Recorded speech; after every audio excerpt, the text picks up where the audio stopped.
Monday through Friday from 11 a.m. to 3 p.m. Central Standard Time. We're live. That's 12 noon to 4 p.m. Eastern. Dr. Paul Craig Roberts, best-selling authors, put out a new book, How the Economy Was Lost, The War of the Worlds. We're going to break it down more, why it has that title, what's in the book. You can get it at the Counterpunch website or at Amazon.com. Don't forget Infowars.com and our online video bookstore. We have Jesse Ventura's new book. It's not even out until March 1st, but we have it. We have the books. We'll be shipping them out then to everybody. And it's $24.95 in hardcover. The top conspiracies and corruption in government he exposes. You can get it for $19.95 and get one of my films or one of the other films we carry. We have a list of them there free. That's a $45 value for $19.95 at Infowars.com. Our bestseller right now, after Fall of the Republic, of other books and videos we carry, is Shadow Government with Catherine Albrecht, of course, Daniel Estulin, G. Edward Griffin, and many others. Very powerful film, Shadow Government. How Weed Won the West by Kevin Booth. I'm in it. Of course, part 2 of American Drug War that aired on Showtime.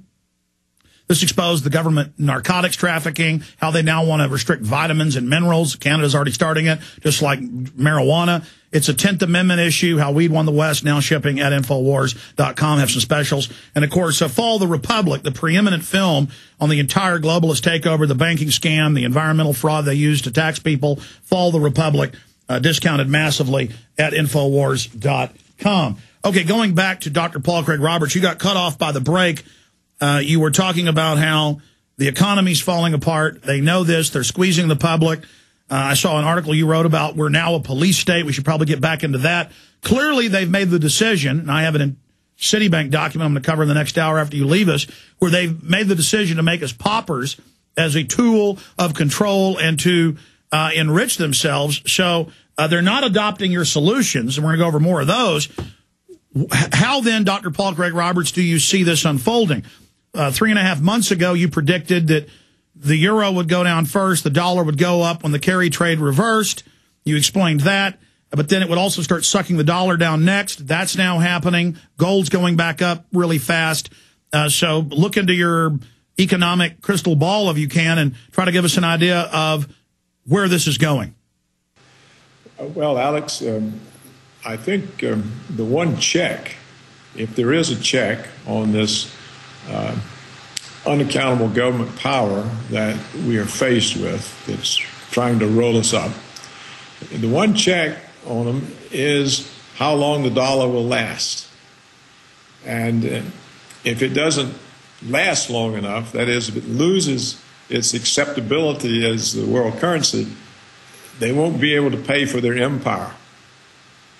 And so the whole thing could come to a screeching halt from dollar failure. And it's also possible that some of the other countries in the world who are not willing pieces of the New World Order, who do not participate in the construction of the U.S. empire, China, for example, they also hold tremendous amounts of Treasury bonds. And in a way, this gives them a weapon over us. So how far they can be pushed, at what point do they realize that they're in the gun sights too, and then take some sort of action on their own that would help to derail the unaccountable American government, both here at home and abroad.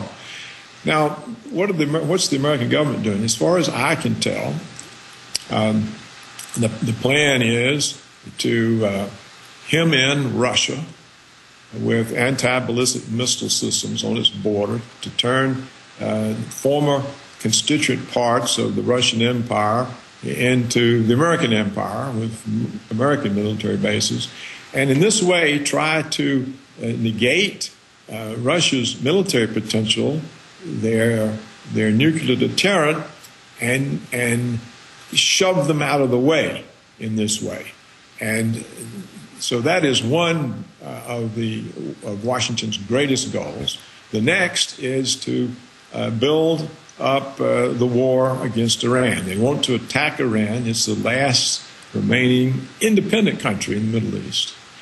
And once they have complete control over the Middle East, that's how they then deal with China, exactly as in the 20th century the United States dealt with Japan, cut them off from oil. So that is what the strategic plan in Washington is. And that's the plan, whether or not President Obama knows it or is even a willing or knowing participant. But that's the plan. It's what they're after. All right. Let's walk through those different pieces you just laid out. Of course, back on 888, you and others in 2008 were pointing out this was a provocation to start war with Russia. And now a White House insider, and the Raw Story article is up on the TV screen right now. The book, A Little War That Shook the World. White House insider that Cheney wanted to go ahead and go to war with Russia with that provocation, having the Georgian, U.S., NATO, Israeli-backed forces go in and sneak attack them. I mean, this shows a level of just brazen, really insanity, Hitlerian-type desire for power that he was willing to go ahead with. And now China is seeing that it's continuing under Obama. And the PLA, as you know, said we want to start dumping Treasury bonds, kill the dollar. And so China now is considering all of this as a threat, is realizing it. So it seems that things are really heating up with Hillary threatening sanctions on China if they don't go along with, quote, crippling sanctions on Iran. So it does appear the pieces are being moved into place. We have Gates still at the Pentagon, that it seems as if it's business as usual with left cover with Obama, and that they really are at least considering World War III. Yes, I think that's the intention. This is insanely risky because it means the use of nuclear weapons. And, of course, we won't escape that. And there's no missile defense against the Russian ICBMs that can work completely. In fact, what the Russians will do, they'll use cruise missiles to take out all those missile defenses and then launch. So it shows a form of insanity. Look, for years, the neoconservatives have wanted to go to war with Russia. Back years ago, when I was on the committee for the Present Danger, which was a group of former high government officials who were concerned about the Soviet Union and wanted to be sure it didn't get an upper hand, some members tried to bring neoconservatives on the committee, and the rest of them blackballed them and said, no, we don't want to go to war with Russia. We just don't want to become vulnerable. And during the Reagan administration, Reagan had to say over and over, no, I don't want to win the Cold War. I want to end it. And the neoconservatives would get madder and madder because they wanted to win it. And so they've been dying for a nuclear war with Russia. If you read their statements, their articles, their programs, they have no fear of a nuclear war. And you can remember even the ones who have not been in the government, like Billy Crystal, the editor of the Weekly Standard. I mean, he says things like, well, what's the good of nuclear weapons if you can't use them? And let's talk about that. His father was the head heir of Trotsky, and that's been in the Washington Post, that this was a group of communists who always hated Stalin because he kicked them out. They came to Mexico City and then infiltrated. I mean, this is truly a sickening group leading conservatism, and it's a big rebuke of them that Ron Paul won the CPAC poll. Yeah, that's a mysterious thing to me. And I don't keep up with CPAC, but I can remember it years ago. But and you tell me if I'm right, but I think the CPAC people were in the neocons' clutches, weren't they? Weren't they all for? Absolutely.